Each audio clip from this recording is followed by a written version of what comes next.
কসবা কাণ্ডে ধৃত তিনজনের মোবাইল বাজেয়াপ্ত পুলিশের। মোবাইলের খুঁটিনাটি পরীক্ষা পুলিশের। নির্যাতনের সময় কিভাবে ভিডিও করা হয়েছে তা জানতে চাইছে পুলিশ। কে ভিডিও করে, কার ফোনে করা হয়েছে, এই সমস্ত বিষয় পুলিশের তরফে খতিয়ে দেখা হচ্ছে। ধৃত তিন অভিযুক্তের মোবাইল ফোন বাজেয়াপ্ত করেছে পুলিশ। মোবাইল ফোনে থাকা যে সমস্ত তথ্য, সেই সমস্ত তথ্য খতিয়ে দেখা হচ্ছে পুলিশের তরফে। নির্যাতনের সময় কিভাবে ভিডিও করা হয়েছে তা জানতে চাইছে পুলিশ। কে ভিডিও করেছে, কার ফোনে করা হয়েছে, এই সমস্ত বিষয় পুলিশের তরফে খতিয়ে দেখা হচ্ছে।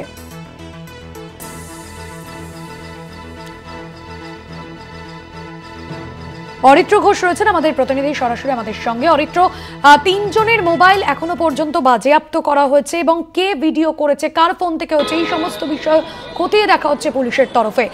এখনো পর্যন্ত মোবাইল ফোনের সমস্ত তথ্য খতিয়ে দেখে কি উঠে আসছে পুলিশের তরফে?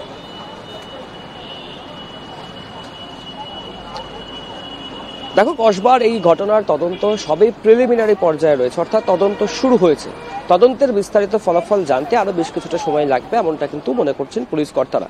ইতিমধ্যে গতকালকে যে তিনজনকে গ্রেপ্তার করা হয়েছে, সেই তিনজনকে গ্রেপ্তার করার পরে তাদেরকে জিজ্ঞাসাবাদ করা হয়েছে। পুলিশ সূত্রে যেটা খবর, যে আজকে নির্যাতিতার গোপন জবানবন্দি হতে পারে 183 BNS এবং একই সাথে পুলিশের তরফ থেকে এই গোটা ঘটনার তদন্তে বেশ কয়েকটি বিষয়ের উপর জোর দেওয়া হচ্ছে। দেখো, মূলত যে বিষয়গুলি সামনে আসছে, যে বিষয়গুলির উপর জোর দিতে চাইছেন পুলিশ কর্তারা, সেটি হচ্ছে এই ল কলেজের দুটি গেটে থাকার সিসিটিভি ক্যামেরা। কেন এই দুটি সিসিটিভি ক্যামেরার ফুটেজ গুরুত্বপূর্ণ হতে পারে এই তদন্তের ক্ষেত্রে, কেন মনে করছেন পুলিশ কর্তারা? দেখো, যেটা মেন গেট রয়েছে, সেই মেন গেটের যে সিসিটিভি ক্যামেরা, সেই ক্যামেরার যে রেডিয়েন্স রয়েছে বা সেই ক্যামেরা যতটা দেখা যায়, সেই ক্যামেরাতে ইউনিয়ন রুম চত্বর পর্যন্ত দেখা যাচ্ছে। ঠিক কতটা ইউনিয়ন রুমে দেখা যায়, কোন পার্সেন্টটা দেখা যাচ্ছে, সেই বিষয়টা স্পষ্ট নয়।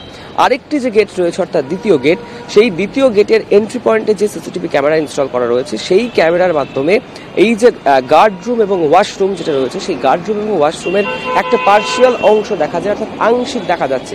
সেই কারণেই কিন্তু এই সিসিটিভি ফুটেজ অত্যন্ত গুরুত্বপূর্ণ বলে মনে করছেন তদন্তকারীরা।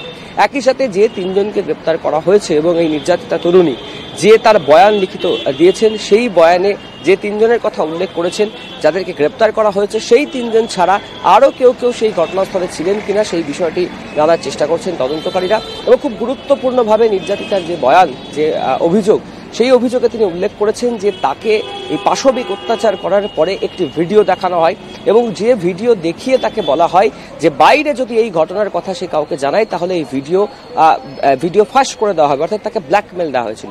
কি ছিল সেই ভিডিও? দেখো, তাকে যে সময় নির্যাতন করা হয়েছে, সেই নির্যাতনেরই বেশ কিছু ভিডিও ফুটেজ দেখানো হয়েছিল তাকে। এখন তদন্তকারীরা যেটা জানার চেষ্টা করছেন, যে এই ভিডিও ফুটেজ কারা তুললো, কারা শুট করেছিল এই ভিডিও ফুটেজ, কার ফোনেই বা তোলা হয়েছিল এই ভিডিও ফুটেজ, এই বিষয়গুলো কিন্তু জানার চেষ্টা করছেন। এবং ধৃতদের যে তিনজনের মোবাইল বাজেয়াপ্ত করা হয়েছে, সেই মোবাইলকে পরীক্ষা করে এই ভিডিও কার ফোনে তোলা হয়েছিল, কে তুলেছিল, এই তিনজন ধৃত ছাড়া ওই চত্বরে আরও কেউ ছিলেন কিনা এই ঘটনার সময়, সেই বিষয়গুলিও জানার চেষ্টা করছেন তদন্তকারীরা। এবং খুব গুরুত্বপূর্ণভাবে নির্যাতিতা তরুণী যে বয়ান লিখেছেন, যে তাকে হুমকি দেওয়া হয়েছিল, এই হুমকি দেওয়ার পরিপ্রেক্ষিতে এই যে ভিডিও, সেই ভিডিও কি কোথাও সার্কুলেট করা হয়েছিল, কারোর কাছে কে ছড়ানো হয়েছিল এই ভিডিও, সেইগুলি কিন্তু জানার চেষ্টা করছেন তদন্তকারী আধিকারিকেরা। ইতিমধ্যেই আমরা জানি যে এই ঘটনায় আরও একজনকে গ্রেপ্তার করা হয়েছে, এই ল কলেজের নিরাপত্তারক্ষী, তাকেও জিজ্ঞাসাবাদ করা হচ্ছে, তাকে আজকে আদালতে পেশ করা হবে এবং তাকে নিজেদের হেফাজতে নেবেন পুলিশ কর্তারা।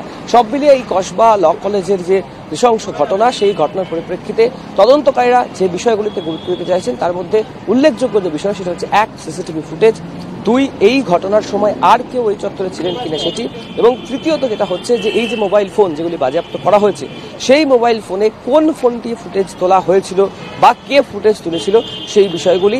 একই সাথে যেটা পুলিশ সূত্রে খবর পাওয়া যাচ্ছে, যে আজকে ফের ওই কলেজেরই বেশ কিছু পড়ুয়াকে ডেকে পাঠানো হয়েছে কসবা থানাতে, তাদেরকে হয়তো জিজ্ঞাসাবাদ করা হবে এবং সেদিনে ঠিক কি ঘটনা ঘটেছিল, এই ঘটনা কতটা পূর্ব পরিকল্পিত ছিল, ঘটনার আজ কি আগে থেকে পাওয়া গিয়েছিল, সেই সমস্ত বিষয়গুলি জানার চেষ্টা করবেন কলকাতা পুলিশের গোয়েন্দারা। এবং তথ্য প্রমাণ এবং নমুনা সংগ্রহে ফের আরও একবার এই ঘটনাস্থল, অর্থাৎ প্লেস অফ অকারেন্সে যেতে পারেন ফরেন্সিক আধিকারিকেরা। তবে সব থেকে যেটা গুরুত্বপূর্ণ ডেভেলপমেন্ট, যে সার্কামস্ট্যান্সিয়াল এভিডেন্স যেগুলি রয়েছে, অর্থাৎ পারিপার্শ্বিক তথ্য প্রমাণ প্লেস অফ অকারেন্সের কাছে, সেই বিষয়গুলি নিয়েই কিন্তু তদন্ত এগিয়ে নিয়ে যেতে চাইছেন কলকাতা পুলিশের কর্তারা। একদমই ধন্যবাদ জানাবো অরিত্র। সরাসরি ছিলেন আমাদের প্রতিনিধি অরিত্র ঘোষ।